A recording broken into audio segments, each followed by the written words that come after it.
Speaker, I think it bears pointing out that this administration could do much to help our friend Israel. And that when anyone in this administration says to the world, and in particular the people in the Middle East, including the terrorists in the Middle East, that we see Israel, a country whose leaders are elected, and Hamas, whose leaders are sworn to the destruction of Israel and the death of Jews, then the world gets the wrong impression. They get the impression that we see terrorism and love of life in Israel. Terrorism by Hamas, love of life in Israel as equals. That is a despicable thing to show the world from the United States, from any administration official. It is important that we let the world know that when a nation that is such a dear friend as Israel is attacked repeatedly by rockets intended to kill innocent children, women, others around the country, then they have the right of self-defense to go in and clean up those who would destroy them. That means when they go in to shut down the tunnels by which terrorists are allowed to enter their country and kill people, that we don't have some do-gooder from the United States rush in and say, hold on, we realize you're destroying the tunnels that are allowing Israelis to be killed. We realize you are shutting down the rocket missile sites from which rockets are being launched to kill Israelis.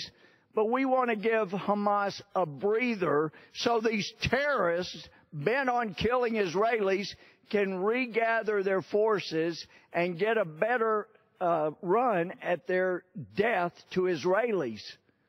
That is a disastrous foreign policy. You don't put equals, terrorists and a country that loves life, and it loves life so much that unlike any military operation I'm aware of, notifies the people they're about to bomb before they bomb so people can clear out. That's extraordinary.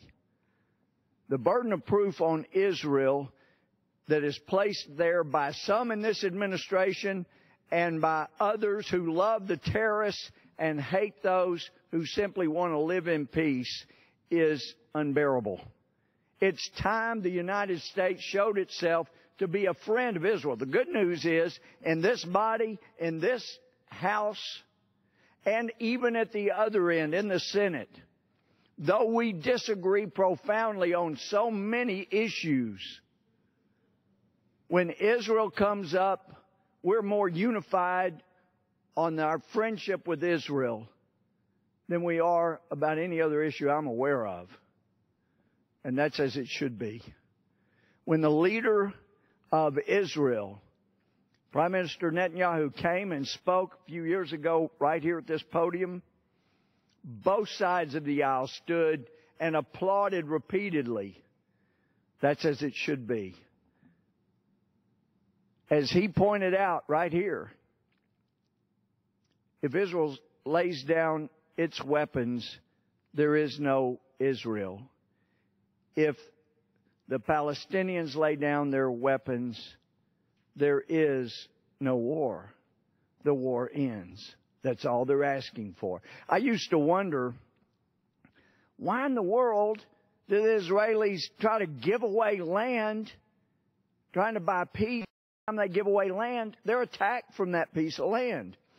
And after spending time in Israel, I began to understand. When you see the coffee shops, the different places where people would gather that would have someone loaded up with suicide bomb, walk in and blow up as many innocent people as they could, or see an area where that's where the terrorist bomber came walking up onto the school ground, then you realize Look, they're willing to even give away their precious land that God gave to them over 3,000 years ago if they could just buy a little piece. But the lesson should come back loudly. There's never been a time in Israel's history when it has given away land trying to buy peace that land was not ultimately used as a staging area from which to attack it. So I think it was pretty clear this administration showed its cards when, as a method of thumping, figuratively speaking, Israel, the FAA suspended flights into Tel Aviv. They were not at risk anymore than other flights from American Airlines around the world, especially in countries where they're terrorists. But it was a message to Israel that, hey, you better do what we tell you or we're going to hurt you economically. That message was clear and it wasn't missed by the Israelis. And then to have that followed by the Secretary of State putting a terrorist organization and a country that's one of our dearest friends together on equal standing was further insult to the injury, literal injury, that this country had caused. It is time that we recognize what my dear friend, Mr. Benfolio, has said clearly. It's time we stand with Israel. It's time we make clear to Israel's enemies, you take on Israel, you take us on. Now, you may not get that from this administration. They may still be playing patty cake with terrorists. But in this Congress, from both sides of the aisle, we stand with Israel. And I thank my friends so much for helping make that